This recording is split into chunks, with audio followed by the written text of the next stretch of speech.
Hello everyone and welcome back to the channel, or welcome if this is your first time here.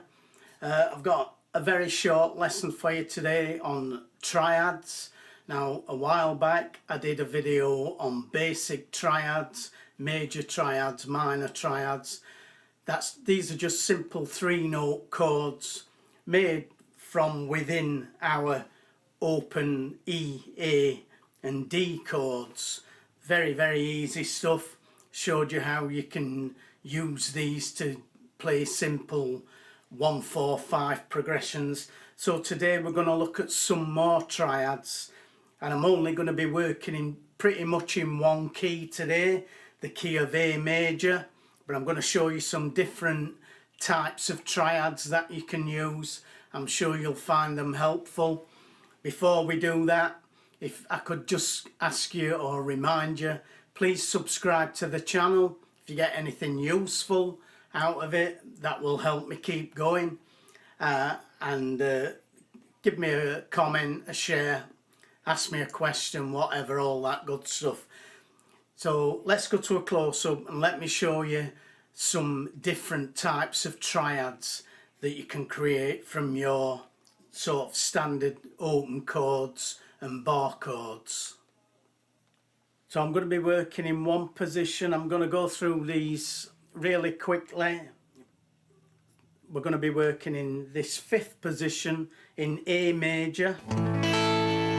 So based around this A bar chord, but this is the E shape. Coming from this shape here, the E major chord. Just moved up here. And we're just going to be using strings 4, 3, and 2. Okay, and we've got there the root A, the major 3rd, C sharp, and the 5th, E. So A, C sharp and E, root, major 3rd and 5th. So the first new triad I'm going to show you is the suspended 4th, or sus4. This one's very easy. We leave the root and the 5th as they are, and we move that major 3rd C sharp up 1 semitone, which conveniently is 1 fret on the guitar. So we can just drop that pinky finger down.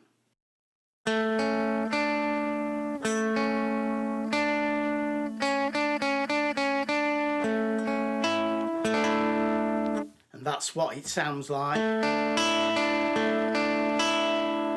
So now we're playing a root or a 1, a 4 and a 5 instead of the 3rd.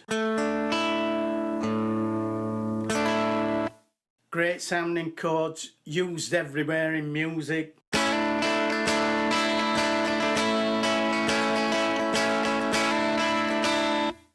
You get the idea, you've probably heard that a million times.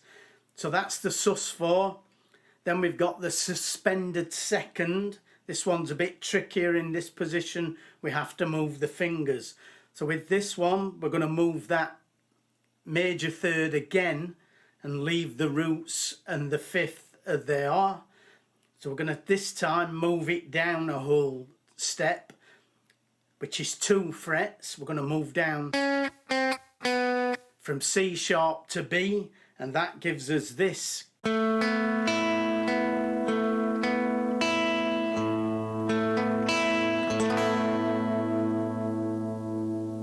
Again, great sounding chord. This is a suspended 2nd, and again we can toggle between the sus2 and the major.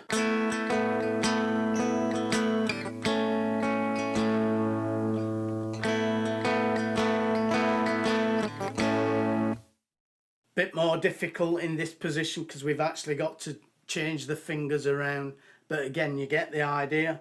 So that we keep the root, we keep the 5th exactly the same, but we move that 3rd down 2 frets and we get that. And remember, these are all movable, so if we wanted to make that A sus2 a B sus2, we just move it up 2 frets.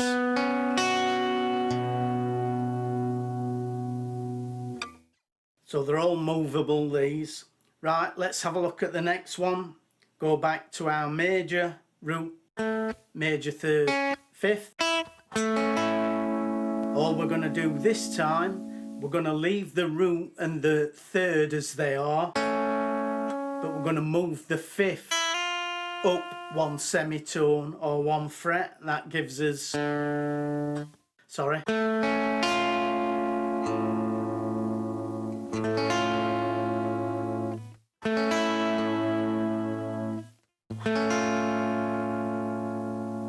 That's the augmented triad.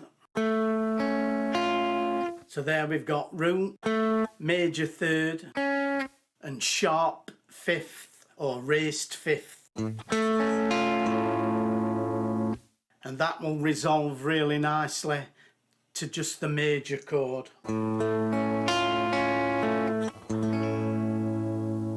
So I've just gone from A augmented to A major there.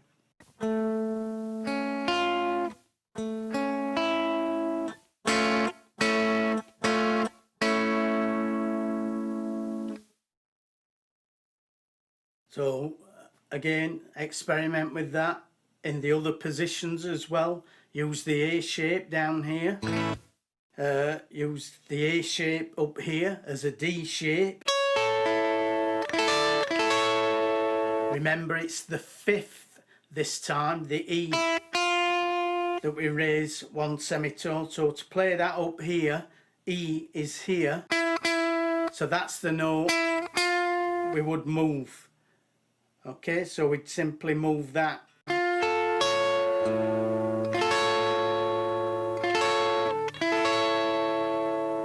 Just to give you another example, but I'd like you to figure these out for yourself.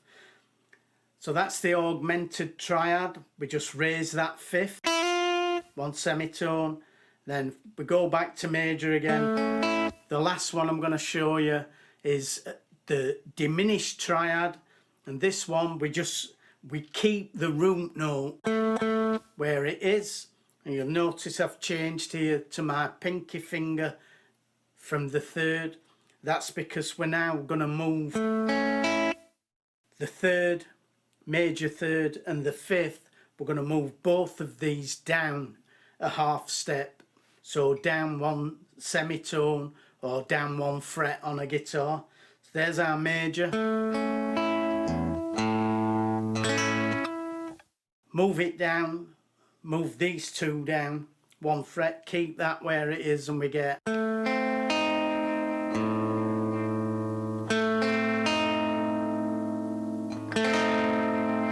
And again, we can use this as a resolving chord back up to the major.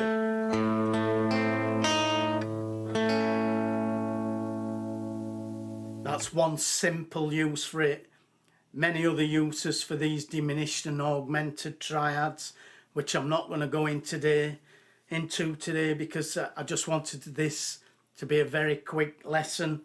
So again, very quickly through them, from major to sus4, just drop the pinky on the next fret. We take that 3rd up 1 fret.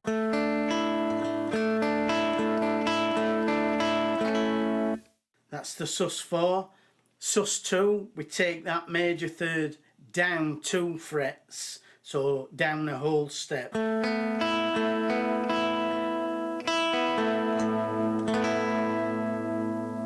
The augmented, we take the 5th up 1 fret or 1 semitone. That gives us this.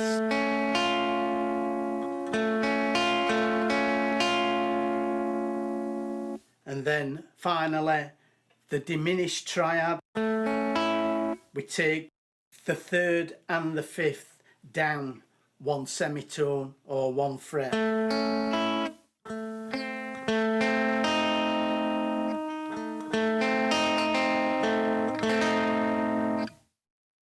So there you've got 4 more triads to play around with: the sus4, sus2, augmented and diminished triads. there you go. That's some more triads for you to play around with. And do remember that these are all movable. So once you've figured them out in that A, key of A, then experiment with moving them around the neck, and also experiment with the other shapes. This is the E shape coming from the E open chord, but remember to experiment with the A shape and the D shape as well. See if you can figure out how to make these chords using those two shapes as well. They're very useful chords, especially if you're into songwriting or anything like that. Listen to people like George Harrison, who use these sort of diminished and augmented chords in quite a few of his songs. So listen to some Beatles songs and George Harrison solo stuff. But anyway, that's it from me today. I'll be back with another one for you next week as ever. Please remember, do subscribe to the channel to try and help me out a bit. I'd really appreciate that. But that's all for today. Look after yourselves, and I'll see you on the next one. Bye for now.